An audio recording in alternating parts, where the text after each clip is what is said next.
Amado, que está em contato com a gente. Tudo bem? Pré-candidato, bom dia. Bom dia, Rubens, bom dia, Cileide, bom dia a todos vocês e aos que nos acompanham, bom dia. Professor Volmir, qual foi o tom da conversa com José Eliton? O senhor, não necessariamente o senhor, mas o PT, o Partido dos Trabalhadores e o PSDB, partido de onde vem José Eliton, estavam em campos opostos, né, da política durante os 20 anos aí de governo do PSDB. Inclusive tendo o José Eliton no governo, né, assumindo o governo em 2018. E o PT na oposição a esse governo. Como é que essas relações agora podem avançar para a criação dessa frente ampla, professor? Olha, foi uma reunião muito boa, muito fraterna.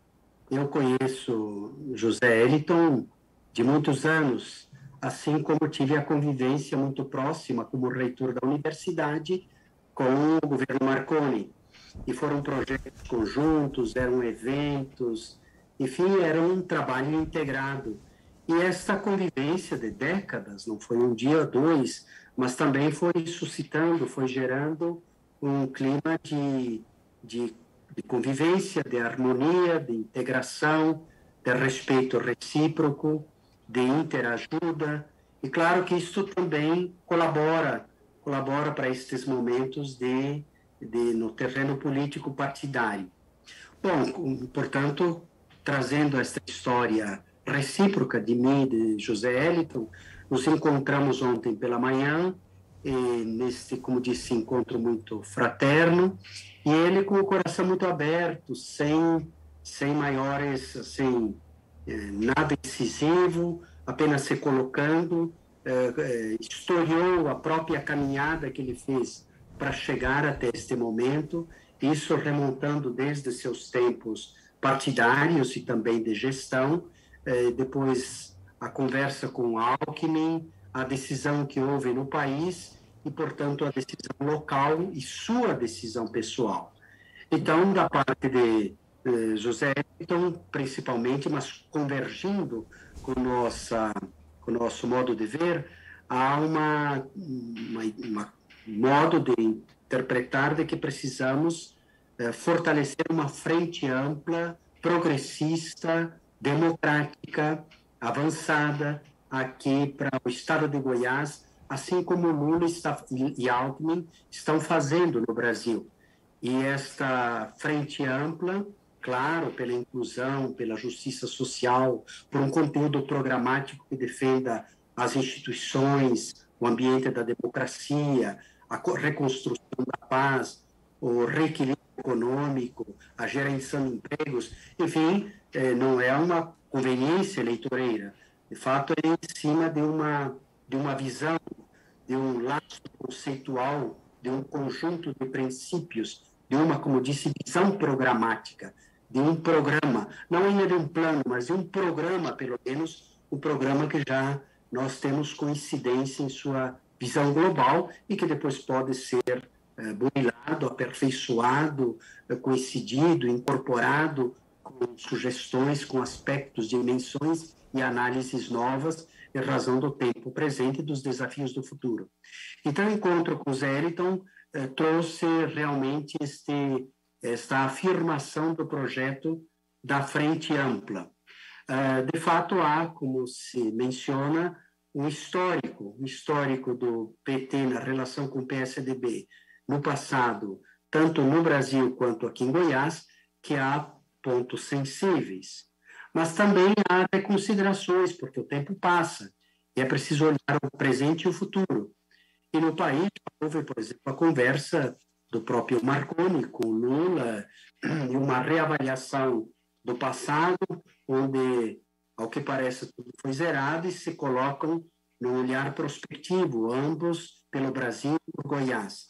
E aqui no Estado, também nós temos tempos geracionais, isso eu também coloquei para o Zé Elito, tempos geracionais diversos. O que eu entendo por isto? E gostaria que também fossem percebendo. Tanto que o passado vai se superando por desafios e realidades novas que vão emergindo, quanto por gerações novas. Eu sou uma delas, não por idade pessoal, não pela minha idade, que tenho mais idade que ele, mas por idade, por tempo geracional, eu, Edivar, Valdir do MST, por exemplo, representamos uma geração que veio chegando, que acolhe a grandeza de tudo que foi construído pelo passado, por lideranças importantes que edificaram o nosso partido, que estiveram na gestão em âmbito nacional e aqui nos municípios, que fizeram um belíssimo trabalho e que isso, claro, que também eles reconhecem.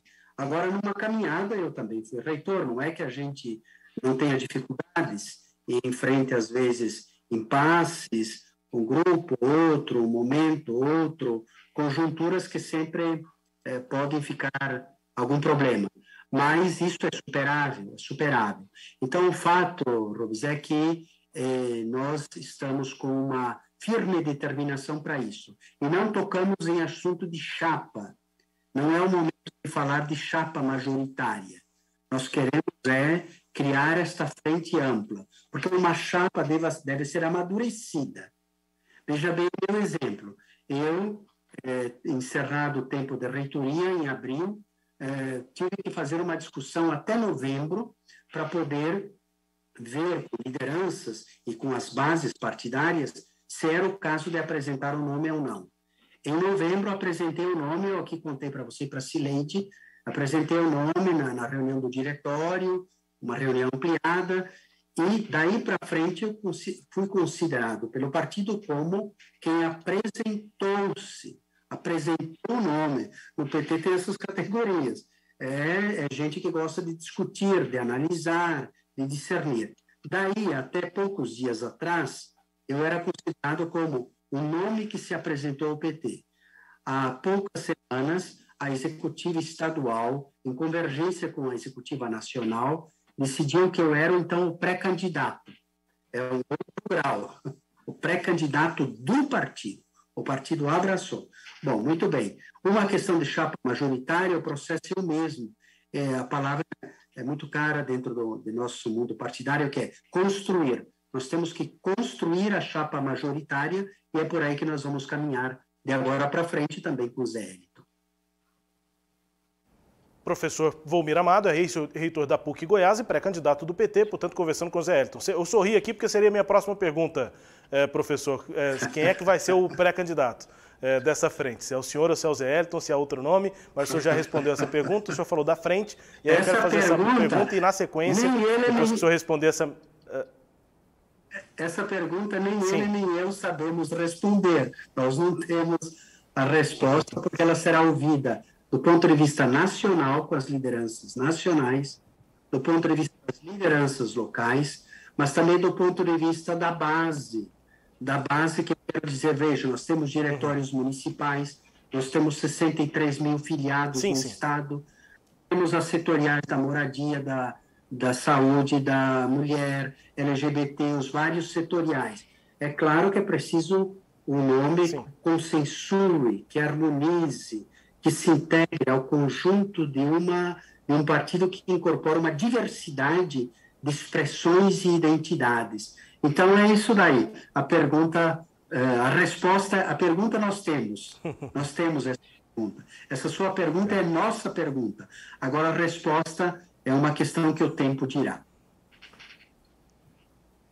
Bom, e aí a próxima pergunta, eu já digo que na sequência, depois que o senhor fizer a resposta, a Cileide também já encaminha as perguntas dela, mas o senhor falou da frente, eu queria perguntar, o PSB já está fechado, já não é o prazo agora da Justiça Eleitoral, mas essa conversa tem avançado. Já há uma definição, pelas conversas que o senhor tem tido, dessa frente formada com o PT, com o PSB, com o PV, o PCdoB também, essa frente já está consolidada, professor? Essa frente começou a se formar com a ideia de federações no partido, sobretudo para eleições proporcionais. E isso está bastante adiantado no Brasil.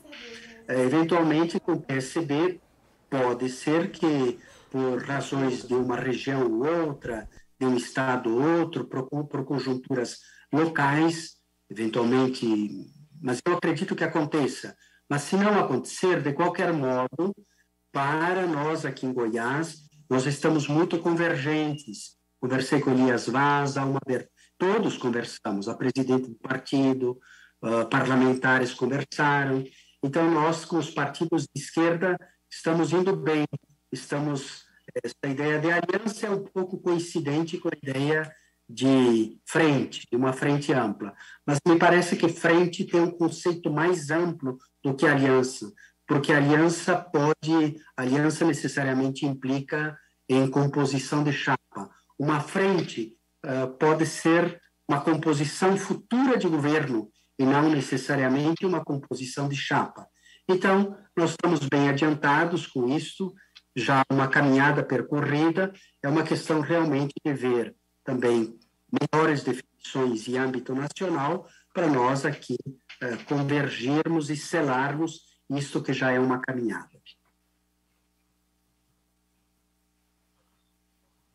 Bom, bom dia, obrigada pela sua presença aqui novamente.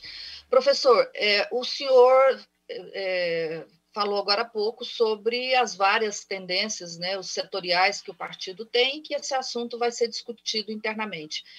Quando o Geraldo Alckmin foi cogitado para ser vice de Lula, houve uma reação forte de vários setores do PT contra o nome dele, em função das divergências, né, havidas aí durante décadas entre os dois partidos, especialmente em São Paulo. Aqui em Goiás, o senhor acha que o nome de José Hélito também provocará esse estranhamento que provocou o nome de Alckmin no PT nacional? Eu penso por enquanto, porque ainda está bem, isso aconteceu esta semana, esta filiação e esta abertura. Mas também o partido confia na gente e vê que estamos fazendo algo sério, assim como o partido confia em Lula e sabe que, e assim como confia na liderança, em nossa liderança estadual e nacional, e sabe que estamos fazendo um trabalho sério, responsável, pensando nos vários aspectos e implicações para quando se dá um passo tão complexo quanto esse, que remonta a uma história, mas mais do que o passado, remete ao futuro, as consequências que vai ter você se aliar, se unir a outra pessoa. Se assim é uma relação familiar, imagine numa macro-relação política o que é estar ao lado de outra pessoa, de outro projeto, e somar ambos os projetos numa caminhada conjunta, num projeto comum. Então, é claro que nós temos isso presente dos reveses acontecidos no país, mas veja que também foram sendo assimilados aos poucos. Eu acompanhei pessoalmente também a modo de pensar desses grupos em relação a Alckmin, porque não eram grupos, eram alguns setores dentro do partido que tinham reservas, que tinham observações, e as observações estavam em duas direções, uma do ponto de vista ideológico e outro do ponto de vista, vamos dizer, de gestão.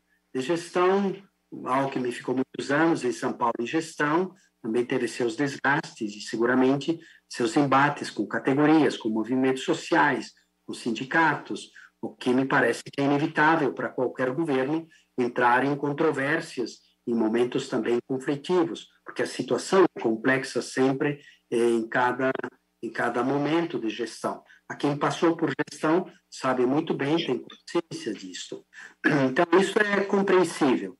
Agora, me parece que aqui há uma variável importante quanto a Goiás, porque o Zé Hélito, ele ficou bem menos tempo que o Alckmin numa gestão como governador, com um tempo breve. Então, não é que tem um longo histórico nisso. E também a sua visão, a meu ver, ela é bastante, do ponto de vista social, bastante avançada. A leitura que ele faz sobre a leitura que eu digo é o conjunto de conceitos, o esquema mental, a referência conceitual, ou, genericamente dizendo, a compreensão ideológica que ele tem de país, de Estado, ela é bastante coincidente numa visão aberta, numa visão social, e também numa flexibilidade pessoal. E um homem que compreende liturgia de cargo, um homem com posição, com clareza, com respeito, com capacidade de diálogo. Então, eu penso que aqui poderá ser mais rápida esta caminhada do que aquela que aconteceu da convergência entre Alckmin e Lula. Agora, claro que poderá haver, eventualmente, um sinal ou outro, mas é por isso que, assim como nacionalmente foi construído, não foi uma caminhada abrupta, aqui também é uma questão de construção. E Wellington, como sendo um homem já experiente, com uma longa jornada no campo da política, ele compreende isso, não chega precipitado, assodado, ele chega com calma, com respeito, com sandálias nos pés, disposto a uma caminhada, com humildade. Isso é muito importante para quem queira somar e criar uma frente. O fato que todo aquele que quer vir como um valor, como um talento e com disposição para criar esta frente de mudança de governo, de governabilidade e de uma nova governabilidade em Goiás, é bem-vindo. É bem-vindo para nós. Rubens? Do professor pelo contato com a gente aqui na Sagres, pela disponibilidade de conversar com a gente. Bom dia, bom trabalho aí, até a próxima. Rubens, obrigado pela oportunidade, Sileide também. Desejo agradecer por este espaço, por esta troca de ideias e, sobretudo, por estarem nos acompanhando diuturnamente os vários passos. Aqui já estive em outro momento, com outra conjuntura, vejam como de lá para cá já caminhamos, e vocês aí atentos, antenados e numa comunicação tão generosa. Mas, sobretudo, Rubens, me permita dizer mais um ponto. Hoje, 1º de abril, hoje deveria ser a pregação pelo Dia da Verdade, num tempo de fake news, de mentiras, e, sobretudo, na política. E vocês, eu conheço, Sileide, aí há décadas também, sempre perseverantes na comunicação pelo bem comum, pela paz e pela verdade. Então, parabéns para vocês por esse trabalho. Continuem em frente, vamos construir um país sempre mais verdadeiro, justo e solidário pelo bem nosso, pelo bem de nossa humanidade. Obrigado, bom dia a vocês. Obrigado, professor.